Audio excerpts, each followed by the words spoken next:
Boston Celtics versus the Brooklyn Nets.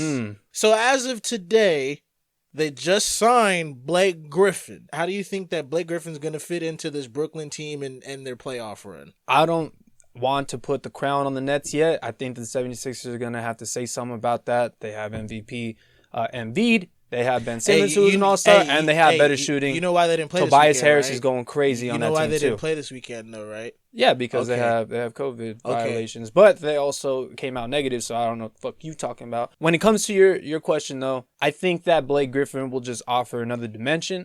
I don't think that Blake Griffin needs to have the ball in his hands to be effective on this team. On any other team, I'd be like, okay, like Blake Griffin nowadays is showing, hey, man, like I'm a playmaker. I need the ball in my hands. I can shoot you some threes. I not necessarily spot up because I like to handle the dribble, have it like my a little like motion going on, rhythm going on to actually make a shot. But on this team, man, like there's no responsibility on him.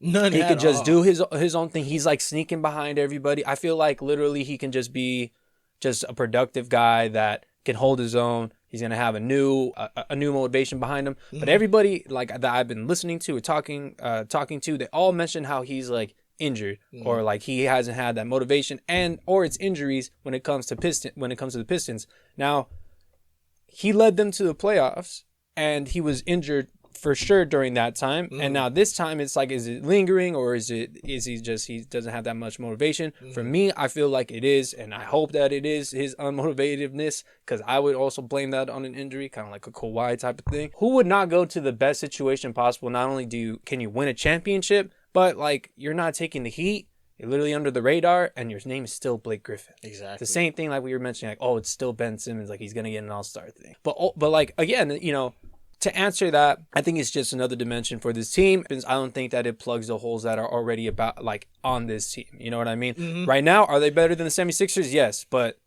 I think I think both of them have like something to say, and one of them will have better chemistry than the other when it comes down to it, because I think they're going to meet in the conference finals. But we'll see. So now when it comes to this Boston Celtics team and Brooklyn Nets, let me ask you a question actually. Talk to me. Who you got? And who would be like an X factor for that team? Who you have? All right. You mentioned Blake Griffin. Kevin Durant might come back. You don't know for sure. So this is kind of like a wild card thing. Are you still willing to put your bet onto a new Blake Griffin in a new system, James Harden and a Kyrie Irving? I'm going to pick the Celtics. I know Brooklyn is straight. They're fine. Like they're going to the conference finals no matter what. But I feel like this is really a prove-it game for the Celtics, because they kind of need to prove that pretty much that signing Kemba Walker wasn't a waste, now that I think about it. You had said that Kemba Walker is getting exposed this year, and I watched like probably like the last two Celtics games before All-Star break, and he's nothing. Yeah, he's nothing. He's just like, running out there. It's like a worse Isaiah Thomas. It sucks because Isaiah Thomas actually was like trying to be an alpha dog, and then like the other guys kind of benefited from that. And now it's just a whole bunch of ISO like games right now. Let me actually bring this much up here. The Celtics are playing a game of just little ISO basketball. They have like yeah, of course, but to put it into perspective, they have like the lowest like assists per game type of thing, where they're not making plays that someone's getting like a spot up shot. Yeah. It's all pull up jumpers. It's all, taking it to the basket, but nobody's getting a spot up shot. And what that for me is like, all right, well, where's Brad Stevens making all these plays? Are you just trying to put like, go get it, Jaylen Brown, go get it, Jason Tatum? And that's why the rest of the team is so discombobulated, for lack of a better word.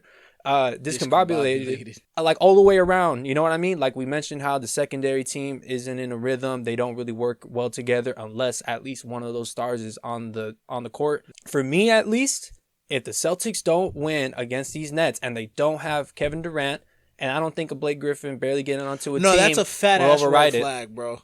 That's a fat ass red flag. I think that Brad Stevens should be on the hot seat just because of that, just one stat. Agreed. You're supposed to be this crazy old coach that's just X and O's, and we'll take the X's and O's over your passion, your overcoming, your way of being a leader in that locker room. Because I don't see that shit happening. I don't ever see him yelling at people or having that passion behind it. You can be yelling at somebody and they could be taken the wrong way, but like there's yelling and it's like shows passion. You know what I mean? Like, man, I know you could do better. show it out there. I want to see it. This guy's like, all right, let's make smart plays. Let's stick to the game plan. Jalen, you're doing well, buddy. He's shooting 32%. Pass it to Tristan, Jalen. We got to get everybody involved. Credit to the Celtics, though. Their bench has been playing a lot better than most recently what we've seen. Jeff Teague starting to help out. That Peyton Pritchard dude is crazy. Tristan Thompson starting to become better. And also, the white dude. Tice, yes. Daniel Tice is the also. White dude. They don't like to have him on the floor at the same time, but when they're coming back in, again, they're putting in some good time. So, for me, I feel like the Nets are going to win. And the reason why I feel like that is because of all the reasons why I just mentioned about Brad Stevens. And I feel like, the Celtics are having a weird start. They still don't get back Marcus Smart. He's going to be here at the end of this week. That's what they potentially said.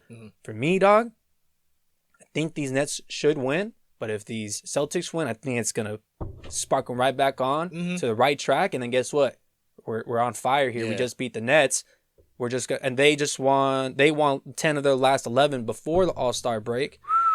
James Harden, Kyrie Irving didn't really have a good All-Star game. I think it's going to leak into the next game. The Nets ranked right now are ranked 16th defensively. They play 14 games against teams over 500, so they turn it on when it's against teams over 500. They're 13-2. So the Nets should win this game, even without KD, and I don't think Blake Griffin's going to make a difference, at least in the first game. And then the Celtics have to win so that Brad Stevens, in my opinion, can show I can coach the fuck out of a game and have a good rotation against these guys. Think about it. Both of them don't really have good bigs. No, they don't. They don't have a good interior presence. No, they don't. So they're flying fire against fire.